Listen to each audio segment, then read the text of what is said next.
I was shopping between a C63, M3, and CTSV several years back, and the CTSV was tops on my list. My buddy and I, both in our 30s, were dressed casually as we lived in San Diego. We pulled up in his M3 and I quickly went over to the 6 CTSVs on the lot and waited for someone to stop by. The lot wasn't busy and we physically stood staring at 3 sales guys who were looking back at us through the windows. After 15 minutes, we left and I bought a C63 next door. I figured that if the sales guys wouldn't give me the time of day, the service department would be even worse. Even though I'm gray and no one will probably ever see this. Every time I took my GTI in for service to the VW dealer nearest to me, it miraculously had 50 miles more on the odometer and a quarter tank less on the gas. First time, I thought it was just me misreading my gauges.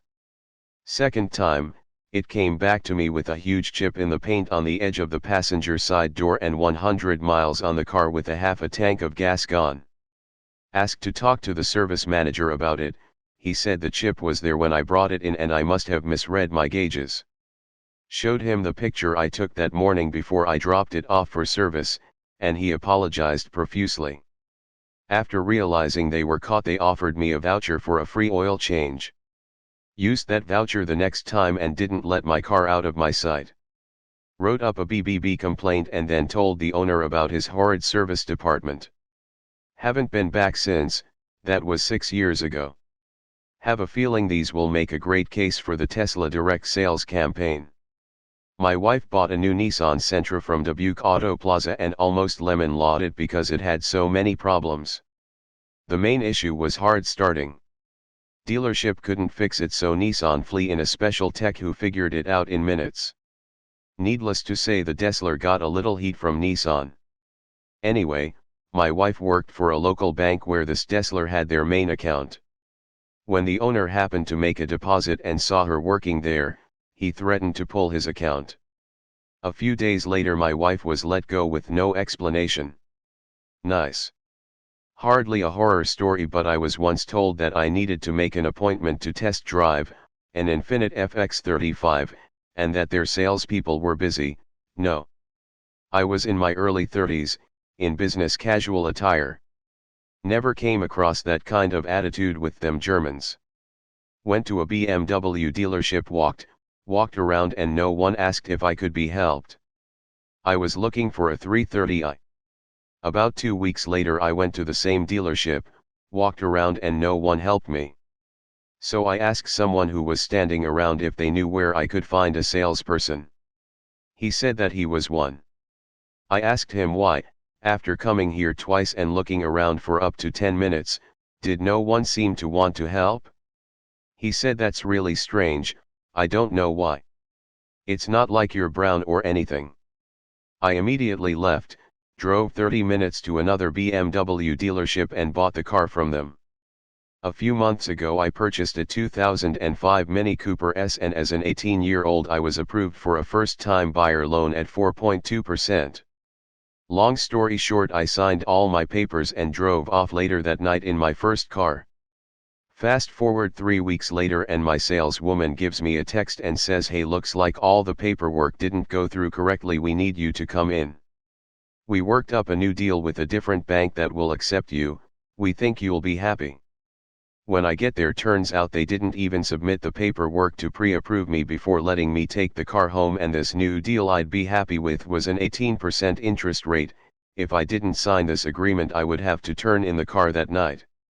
After much yelling and fighting and getting some other people involved, I got the rate back down to 4.2%. Never going there again.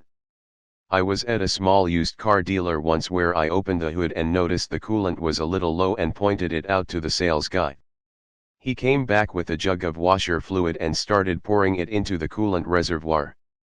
It was a Pontiac G8, a car that has been my unicorn for the last few years, and this one had low mileage and was exactly the way I wanted it. I pointed out his mistake to him and walked away because I had to at that point. Dealership I was formerly employed by. I bought a new rig. Tried packing my payments. I wonder how many people in town have a service contract, gap insurance, ECT, and have no clue that they do. Very sad. I went to buy a Mazda 3, got a test drive and then got a quote. The dealer said it was the best price he could do, he wasn't a liar, and that I could trust him.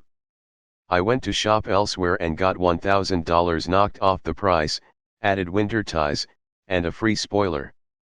After a bit of shopping at other dealers and such, no one wanted to match the deal the second dealer gave me, so I went ahead and bought it.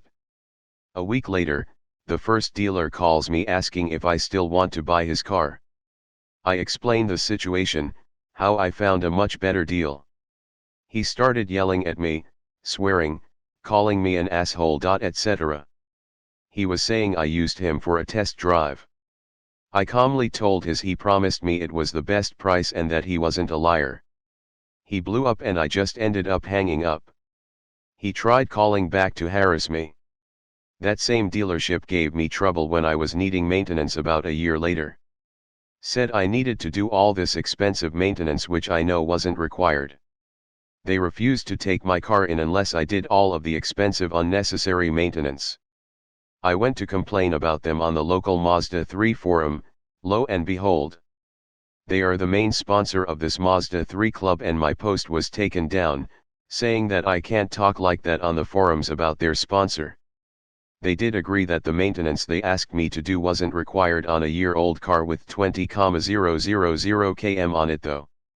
Yeah, they were pieces of shit. I don't have any really horrible experiences since I just walk if things are getting really bad. Lots of awful stuff, but it's all been able to be dealt with by going to another dealer or just brute forcing through, so I'll just post this fun story of salesman incompetence again since people seem to enjoy it. Fun story. Back in '96 or so I saw a used car dealer had a MR2 Turbo in the classifieds and I was in the market. Drove over, and as normal, it had just been sold. I told the guy I wasn't really interested in anything else as I was just looking at the MR2 because I was interested in a cheapish mid-engined car.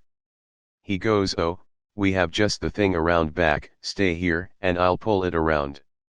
So I'm wondering what it's going to be, X1/9? Late 70s Esprit, they were dirt cheap at the time.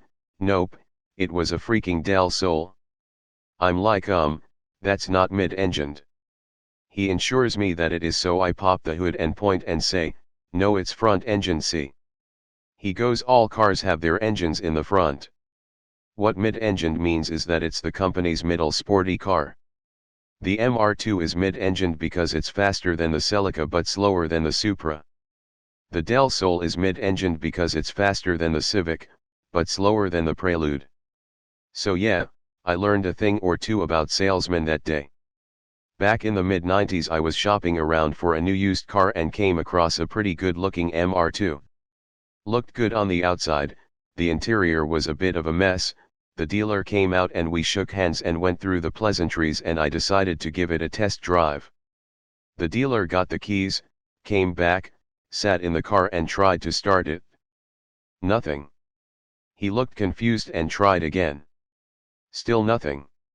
And now I kid you not, he turned to me and said, "Sorry, with so many cars here it is difficult to remember how to start them all." I responded with an amused, "Well, I imagine so." He tried a few more times and still nothing. Finally I suggested we take a look at the engine and maybe something was just disconnected. He popped the hood, we walked around to the front of the MR2, he lifted the hood, and we stared into an empty space. "Well, there is the problem," I said, "someone stole the engine." His eyes widened and he said he needed to go inform the manager. I used his absence to walk away. Cadillac dealer. April of 2014 I bought a CTS coupe. Since then I have had the car into the dealer about 2 times a month. First issue, a driver window had a wind noise. Dealer broke the window trying to align it. Not the end of the world, new window was installed. First issue, B, brought the car home and closed my driver door and heard what sounded like sand. The dealer never cleaned out the broken glass in the door. Most of the window was still in the door. It took around 4 attempts / going back to the dealer to clean it out. I still hear it sometimes. First issue C. They left so much glass in the door that it push out the metal of the door at the bottom, kind of like a reverse door ding, lots for little dings. They fixed that. First issue D. They ruined the door panel taking it off so many times. They ordered a replacement panel, sent me home with the new one, but it did not fit right, taller than the door. 3 panels later they had to bend it for a day to get it to fit. Second issue, a radio LCD has a flicker, a bad flicker. At this point I try a second Cadillac dealer to fix this issue. Dealer replaced the radio head unit, not the screen, to fix issue. Second issue B. They replacement refurb radio doesn't have the current 2014 GPS maps I just paid $200 for, it has maps from around 2009. Dealer doesn't know what to do at this point. Instead of updating the unit, dealer replaces the radio unit again with one that comes with the correct maps. Second issue C. Screen flicker comes back a few weeks later, dealer replaces screen. Issue fixed. Third issue A. Back to first dealer because they are closer. The second dealer wasn't any better. Driver's seat has a bad squeak to it. Like sitting on a chipmunk. This took 4 visits to fix. Third issue B. This is worst of them all. After fixing the frame issue for the squeak, the dealer managed to break the set rail. Every time you break, the seat moves forward 2-3 inches then back again. Kind of like when you have manual seat and that first hard brake slides into place and you hear and feel the click. Except mine was every slow down or brake. And power seats shouldn't move. Plus the safety issue, if my seats is now not locking into place, I am afraid of getting into an accident and the seat sliding out from under and pinning me under the dash. The dealer service manager felt its sliding issue, the mechanic felt the sliding issue. I am not joking when I say the dealer would not fix because they spent too much time fixing the frame issue. Just too many seat issues and we can't look at any more. I had to refuse to pick up my car for 2 weeks before I got a regional service warranty manager involved to replace the rail. Now it's fixed. This is my first GM car, if this is GM's best, Cadillac that is. Then I wish I stayed with Ford. I had 3 Fords in a row with no issues. I had other issues with Cadillac dealers fixing my car. Just not enough time to type them out.